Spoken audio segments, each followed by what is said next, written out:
Ibinunyag ngayon ng Department of Justice ang umano'y milyon-milyong pisong drug money na posibleng pumasok sa mga bank account ni Senator Laila De Lima.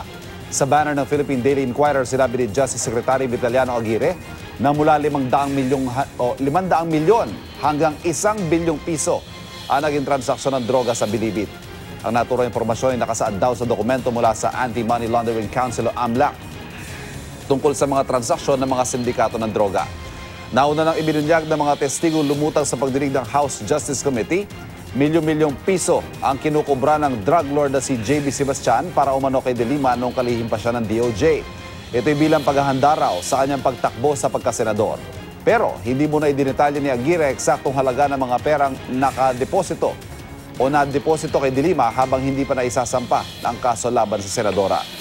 Sa isang text message ng senadora sa Inquirer, iginit niyang walang makikitang drug money sa kanyang bank account ang mga nag-aakusa sa kanya.